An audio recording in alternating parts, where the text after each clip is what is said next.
అన్న నమస్తే అన్న. నమస్తే అండి. చాలా రోజుల తర్వాత పవన్ కళ్యాణ్ గారి సినిమా వస్తుంది కదా, అసలు ఎలా అనిపిస్తుంది? చాలా సంతోషంగా ఉందండి. అభిమానులు ఎప్పుడెప్పుడు అని ఎదురు చూస్తున్న హరిహర వీరమల్లు రిలీజ్ డేట్ వచ్చేసింది. ఆల్రెడీ ప్రీ రిలీజ్ ఈవెంట్ కూడా ఇప్పుడు కాసేపట్లో జరగనున్నది. అభిమానులు చాలా ఉత్సాహంగా ఆనందంగా ఉన్నారు. అంటే చాలా నెగిటివిటీ ఉంది సినిమా మొన్నటి వరకు కూడా. ఒక్క ట్రైలర్ తో అందరికీ సమాధానం చెప్పారు కదా, మీ as a Pawan star Pawan Kalyan fan గా మీకు ఎలా అనిపిస్తుంది? నెగిటివిటీ ఏం లేదండి. పడని వాళ్ళు గిట్టని వాళ్ళు రీల్స్ చేశారు, ట్రోల్స్ చేశారు అంతే. ఫస్ట్ నుంచి హరిహర వీరమల్లు మీద మెగా ఫ్యాన్స్ అందరం సానుకూలంగానే ఉన్నాం. సినిమా యూనిట్ కూడా అనుకూలంగానే ఉన్నది. పవర్ స్టార్ అంటే పడని వాళ్ళు చాలా మంది ఏమన్నారంటే ఎక్కువ రీమేక్లు చేస్తూ ఉంటాడు పవన్ కళ్యాణ్ అన్నారు. ఇప్పుడు స్ట్రైట్ గా ఏకంగా పాన్ ఇండియా లెవెల్లో సినిమా తీశారు కదా, రికార్డ్స్ ఏ విధంగా బదలగొట్టుతుంది? ప్రపంచంలో పవన్ కళ్యాణ్ గారి పడని వాళ్ళు గిట్టని వాళ్ళు అనేది ఎవరు లేరండి. ఒకవేళ ఉండి అది వైసీపీ నాయకులు, వైసీపీ కార్యకర్తలే ఉంటారు ఆంధ్రాలో.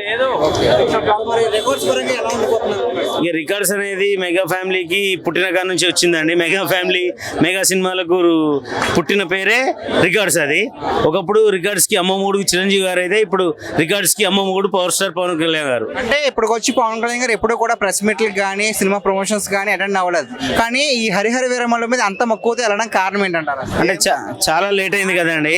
సినిమా యూనిట్ కానీ అభిమానులు నిరుత్సాహపడొద్దని ఒక అభిమానులకు ఆయన రెండు రాష్ట్రాలు ఉన్న అభిమానులకు సినిమా యూనిట్ కి సినిమా ప్రేక్షకులకు అందరికీ ఒక బూస్టింగ్ కోసం అని ప్రెస్ మీట్ పెట్టారు.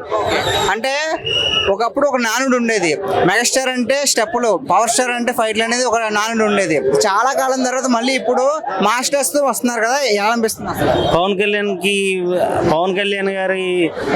కళ్యాణ్ గారి డాన్స్ కోసం కాదు, ఆయన స్క్రీన్ మీద కనబడితే చాలండి.